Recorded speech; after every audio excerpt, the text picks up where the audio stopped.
Okay, welcome back to the channel, Hobby1 Kenobi. Before we get to the build, I'd like to make a quick announcement.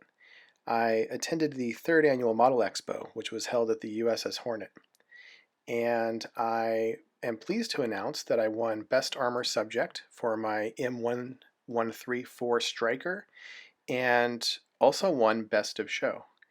It was a wonderful contest. I am incredibly honored to have placed, and it was a real pleasure to attend. So thank you to all my supporters out there and to those of you who appreciated my build.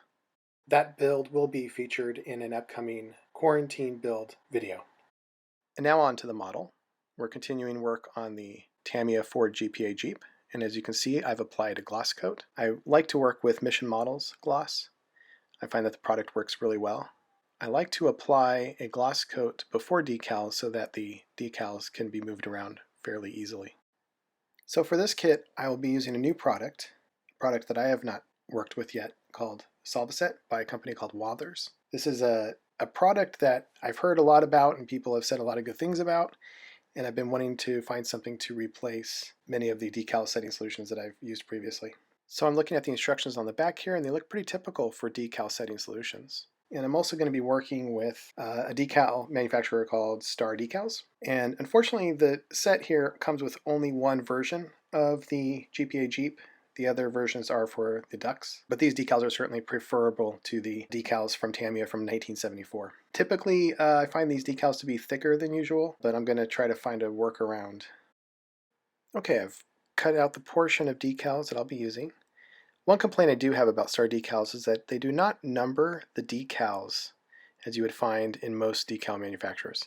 So you have to refer to this diagram on the back, which allows you then to line up the numbers that they want from the front and then base it off the picture on the back and then figure out which decal. So it's a little bit cumbersome. It takes a lot of time. Without the typical numbering system for decals, I need to just work just a few at a time. So maybe 3 or 4 decals, and I'll cut them out with these small little scissors so that I can get inside and work around the corners. There was one decal that I was a bit concerned about. It was one of the star insignia, and it looked as if it was misshapen. So one of the questions I would ask myself is this intentional? Did the vehicle actually have a misshapen star? Maybe it was painted wrong. Or is this a manufacturer's defect? So I looked it up, and it looked to me like the star itself was misshapen on the actual vehicle. Here it is. So if you're not very familiar with the process of decals, let me go through it a little bit. What we do is we take a little bowl of water, preferably warmed slightly, and you set the decal inside and you let it sit for just a few seconds, and then slide the decal from its backing onto the model. And you can see here now that the decal is on the model, and this is why I like to use a gloss coat, because I get awfully picky about the positioning, and the gloss coat allows me to move the decal around freely. If I have a line of decals, let's say that maybe there's 3 in a row like you see here, whatever the center decal is, I'll start with that first and then work on the decals on the edges. And we want to slide them around and then let them sit, and they should be drying by evaporation. You can remove some of the water, the excess water, with a Q-tip, but it's best to just let them sit. And usually they're dry in a couple of hours.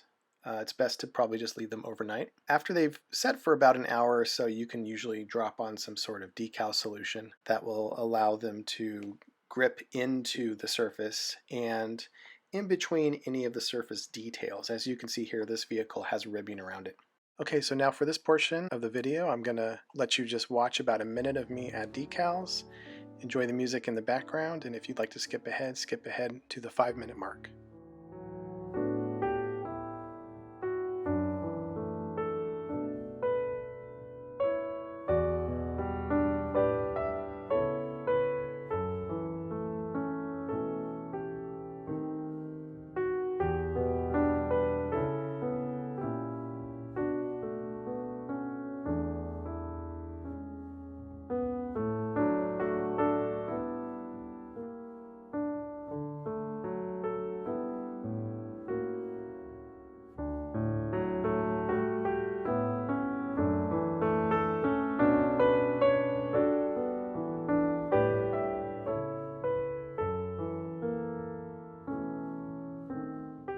Okay, now we're going to use the Wathers Solvaset decal setting solution here.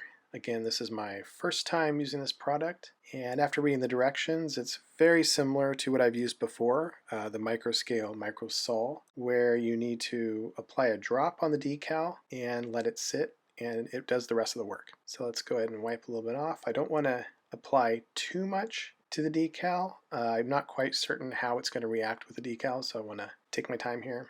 Adding just a drop and adding it to each decal and not trying to move the decal in any way, just apply a nice layer on top of each decal.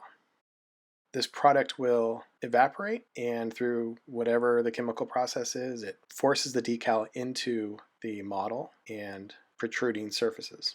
There's quite a lot of ribbing on this vehicle, and this decal setting solution should solve any sort of issues with air bubbles and prevent any silvering. So finally, as the last step here of the process, I'm going to take a moistened Q-tip and start to work the decals down into the surface, hopefully removing any extra air bubbles and allow the decal to touch as much of the surface as possible. I may come back at it with a couple of more drops of the setting solution and then repeat this process until I feel that they are nice and snug. So with that, I thank you for watching, and please hit subscribe. You'll be seeing more videos fairly soon. Thank you.